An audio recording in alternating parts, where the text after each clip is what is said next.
بسم الله الرحمن الرحيم الحمد لله رب العالمين والصلاة والسلام على سيد الأنبياء والمرسلين وعلى آله وأصحابه أجمعين ومن تبعهم بإحسان إلى يوم الدين।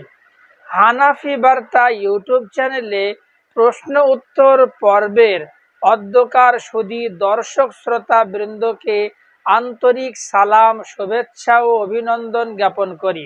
আজকের প্রথম প্রশ্ন, আমাদের গ্রামে কিছুটা দান করা আর কিছুটা কিনা হয়েছে এমন একটা নিজস্ব জমিতে মসজিদ নির্মাণ করতে গিয়ে কিবলা নির্ণয় করা নিয়ে সমস্যা দেখা গিয়েছে। সুতরাং জমির পজিশন ও পরিস্থিতি অনুযায়ী মসজিদ নির্মাণ করলে মসজিদের আয়তন ও পরিধি অনেকটাই ঠিকঠাক এবং বড় হচ্ছে, কিন্তু আবার সঠিক রূপে কিবলামুখী করে নির্মাণ করতে গেলে মসজিদের আয়তন অনেকটাই ছোট হয়ে যাচ্ছে। আমার প্রশ্ন, কিবলা থেকে কত ডিগ্রি সরিয়ে মসজিদ নির্মাণ করা যাবে বা বৈধ হবে? দ্বিতীয় প্রশ্ন, আমাদের গ্রামে বসবাসকারীদের বড় একটা জনসংখ্যা রাস্তার দুই ধারে খাস জায়গা বা সরকারি জায়গায় দীর্ঘদিন থেকে বসবাস করে আসছে এবং কম বেশি প্রায় দীর্ঘ 50 বছর থেকে ওই সরকারি জায়গায় মসজিদ নির্মাণ করে নামাজ আদায় করে আসছে। এখন প্রশ্ন হচ্ছে, ওই মসজিদ কি শরঈ বা ইসলামী আইনসঙ্গত মসজিদ রূপে গণ্য হবে ও ইসলামী আইনসঙ্গত মসজিদে নামাজ পড়ার মতো নেকি, পুণ্য ও সওয়াব কি পাওয়া যাবে এবং অন্যত্র নিজেদের জায়গায় মসজিদ নির্মাণ করে ওই মসজিদকে ভেঙে ফেলা কেমন হবে? প্রশ্নকারী ডাক্তার মনিরুদ্দিন কাসমি, মদিনানগর, ঝিটকেপোতা, নদিয়া। আল জওয়াবু ওয়াবিল্লাহি তৌফিক ওয়া বিহি আস্তাঈন। শুধু দর্শক শ্রোতা, কোরআন ও হাদিস এবং ইসলামী আইনশাস্ত্রবিদগণের ফাতাওয়া সামনে রেখে ধারাবাহিকভাবে উত্তর দেওয়া হচ্ছে, ধ্যান দিয়ে শোনার অনুরোধ রইল। প্রথম প্রশ্নের উত্তর, মহান স্রষ্টা আল্লাহ রাব্বুল আলামিনের ঘোষণা, ফাওয়াল্লি ওয়াজহাকা শাতরাল মসজিদিল হারাম। তুমি যেখান থেকেই যাও, যেভাবেই যাও না কেন, নামাজের সময় নিজের চেহারা ও মুখমণ্ডলকে পূর্ণরূপে কিবলামুখী করো। সূরা বাকারা 149 এবং 150 নম্বর আয়াত। হাদিস পাকের মধ্যে আছে, নবীজি সাল্লাল্লাহু আলাইহি ওয়াসাল্লাম যখনই ফরজ নামাজ আদায় করতেন তখন সম্পূর্ণ কিবলামুখী হতেন। বুখারী শরীফ 400 নম্বর হাদিস এবং 1099 নম্বর হাদিস। কোরআনের আয়াত ও হাদিস সমূহকে সামনে রেখে ইসলামী আইনশাস্ত্রবিদগণ বলেছেন, নতুন মসজিদ নির্মাণের ক্ষেত্রে এলাকার পুরাতন মসজিদগুলির অনুসারে কম্পাস ইত্যাদির সাহায্য নিয়ে সম্পূর্ণরূপে কিবলামুখী করে নির্মাণ করতে হবে। তারপরেও যদি 1 ডিগ্রি এদিক ওদিক হয়ে যায় তাতে কোনো সমস্যা নেই, কিন্তু জেনে শুনে কিবলা থেকে সামান্য সরানো বা হটানো যাবে না। কেননা জেনে শুনে কোনো সমস্যা ছাড়া কয়েক ডিগ্রি সরে নামাজ পড়াও মাকরুহ বা অপছন্দনীয় কাজ, যা পরিহারযোগ্য। আর যে কথা প্রসিদ্ধ আছে যে ঐক্যবদ্ধ মত অনুযায়ী 24 ডিগ্রি আর একটা মতে 45 ডিগ্রি কিবলা থেকে হটেও নামাজ হয়ে যায়, সেটা ওই ক্ষেত্রে যখন কোনো ব্যক্তি ভুলবশত কিবলা থেকে সরে নামাজ পড়ে ফেলেছে। অনুরূপভাবে কোনো মসজিদ ভুলবশত কিবলা থেকে সরিয়ে নির্মাণ করা হয়ে গিয়েছে, সেক্ষেত্রে বলা হবে যে 24 বা 45 ডিগ্রির মধ্যে নামাজ হয়ে যাবে, তার ঊর্ধ্বে হবে না। কিন্তু এটাও জেনে রাখা দরকার যে কিবলা থেকে সরে নির্মিত মসজিদগুলি সংশোধন করা অপরিহার্য। আর সংশোধন করা সম্ভব না হলে কমপক্ষে মসজিদের ভিতরে কাতারগুলি সোজা করে কিবলামুখী বানানো অপরিহার্য ও জরুরি হবে।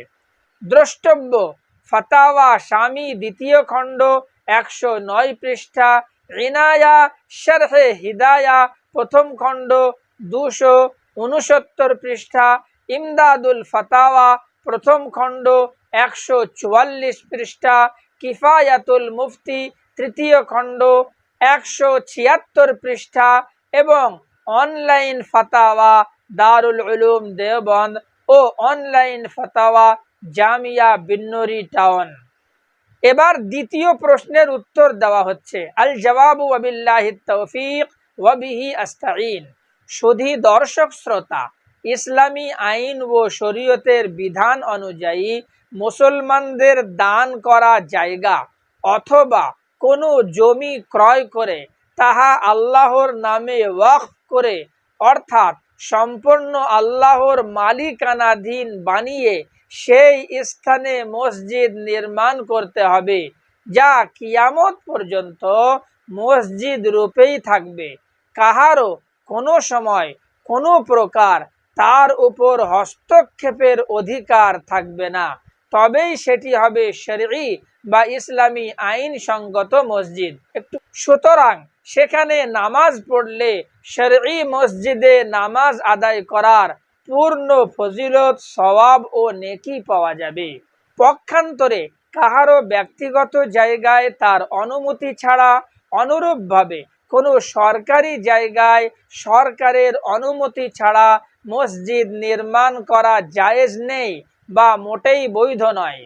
আর এমন করলে সেটা ইসলামী আইন অনুসারে শরঈ মসজিদ হিসাবে গণ্যও হবে না, বরং সেখানে নামাজ আদায় করা মাকরুহে তাহরিমি বা হারামের কাছাকাছি অপছন্দনীয় কাজ হবে। আর এটাও জেনে রাখা দরকার যে সেখানে নামাজ তো হয়ে যাবে বটে, কিন্তু শরঈ বা আইন সঙ্গত মসজিদে নামাজ আদায় করার যে ফজিলত ও সওয়াব আছে তা কখনোই অর্জন হবে না। তবে হ্যাঁ, বলাই বাহুল্য যে সেই মসজিদের জমির মালিকের কাছ থেকে অনুরূপভাবে সরকারি জায়গা হলে সরকারের কাছ থেকে সন্তুষ্টি চিত্তে অনুমতি অর্জন করে নিলে অথবা পয়সা বা ন্যায্য দাম দিয়ে ক্রয় করে নিলে সেই মসজিদই আবার সার্বিকভাবে শরঈ বা ইসলামী আইন সঙ্গত মসজিদে পরিণত হবে, এতে কোনো সন্দেহ নেই। এবার আপনাদের বিষয়টা ধ্যান দিয়ে শুনুন। আপনাদের গ্রামের বড় একটা জনসংখ্যা যেহেতু দীর্ঘদিন ধরে সরকারি জায়গায় বসবাস করে আসছে এবং সেই সূত্রেই দীর্ঘ 50 বছর পূর্বে মদিনানগর মসজিদ নির্মাণ করে সেই থেকে অদ্যাবধি যাবতীয় নামাজ ও সমস্ত রকমের ইবাদাত উপাসনা করে আসছে এবং নির্মাণ কাল থেকে আজ পর্যন্ত সরকারের পক্ষ থেকে মসজিদের উপর কোনো প্রকারের বাধা বিপত্তি, রোকটোক, প্রতিবন্ধকতা এবং নিষেধাজ্ঞা প্রকাশ পায়নি। সুতরাং এহেন পরিস্থিতিতে ইসলামী আইন ও শরীয়তের বিধান অনুযায়ী সরকারের পক্ষ থেকে দালালাতান ইজাজাত, মৌন সমর্থন, পরোক্ষভাবে অনুমতি বা মসজিদের উপর চুপচাপ সম্মতি ও সমর্থন জানানো হয়েছে বলে ধরে নেওয়া হবে।